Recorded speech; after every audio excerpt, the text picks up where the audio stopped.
అపోస్తులుడే, ఆ యోహానే దేవుణ్ణి చూడగానే చచ్చిన వాని వల్ల ఆయన పాదాల యొద్ద పడ్డా అన్నాడు.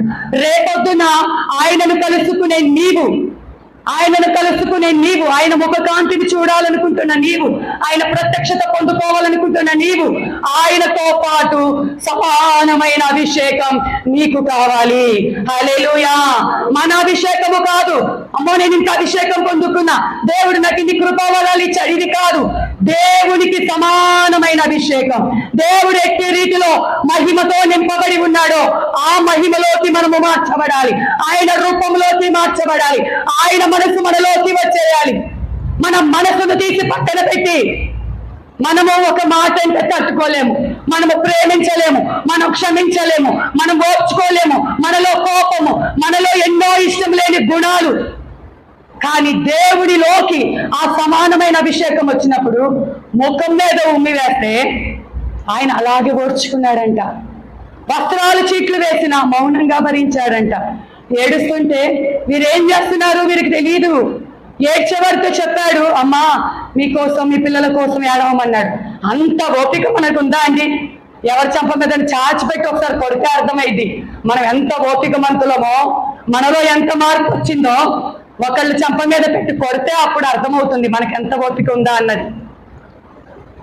ఆ మనసు వచ్చినప్పుడు ముఖం మీద ఎంగిలి మూసిన తుడిచి వేసుకొని అలాంటి శక్తి, అలాంటి సంపూర్ణత రావాలని దేవాది దేవుడు కోరుకుంటున్నాడు.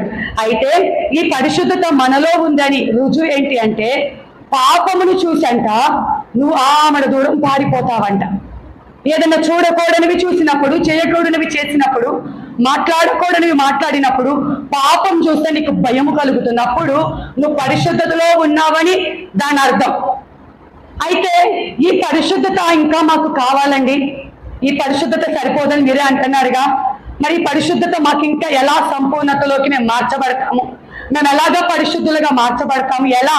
అది దేవుడు చేస్తాడా లేకపోతే మనం చేసుకోవాలా? ఏం చేస్తే అని మనం అడిగినట్లయితే దేవుని పరిశుద్ధ గ్రంథంలో నుండి నిర్గమాకాండము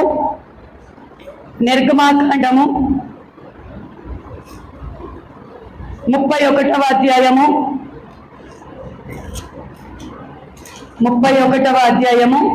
13వ వచనము.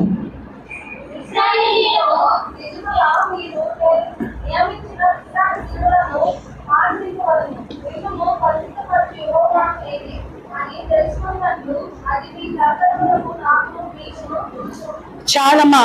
ఇక్కడ చూసుకున్నట్లయితే మన 2వ లైన్లో 13వ వచనం 2వ లైన్లో, మిమ్మును పరిశుద్ధపరచు యెహోవాను నేనే అని తెలుసుకున్నట్లు అది మీ తరములకు నాకును మీకు గుర్తుగా ఉండును.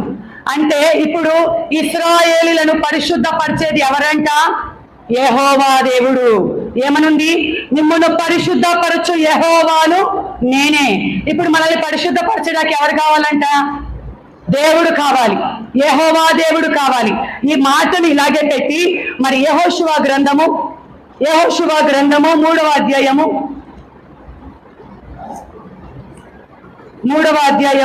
5వ వచనం.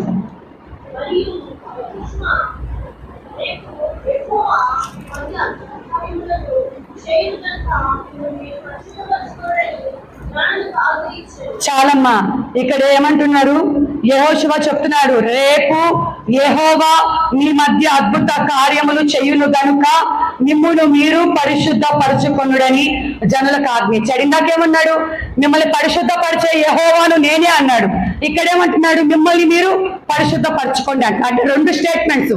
అక్కడేమో దేవుడు పరిశుద్ధపరుస్తాడని ఉంది, ఇక్కడ చూస్తేనేమో మనల్ని మనము పరిశుద్ధపరచుకోవాలని ఉంది.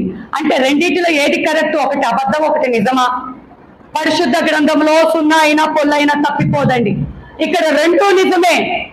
దేవుడు మొదటిగా పాపములో శాపములో దొల్లుతూ ఉన్న మనల్ని, పాప బంధకాలతో బంధింపబడి ఉన్నటువంటి మనల్ని ఆయన పరిశుద్ధ రక్తముతో ఆయన మొదటగా పరిశుద్ధపరిచాడు. పరిశుద్ధపరచబడిన తరువాత ఈ పరిశుద్ధతను మనం సాధన చేస్తూ, వాటిని ఇంకా మన మాటలు చెప్పాలంటే ప్రాక్టీస్ చేస్తూ, ఏం చేస్తే పరిశుద్ధంగా ఉంటాం, ఏం మాట్లాడాలి, ఎలా ప్రార్థన చేయాలి, ఎలా ఆరాధించాలి, ఎలా స్తుతించాలి.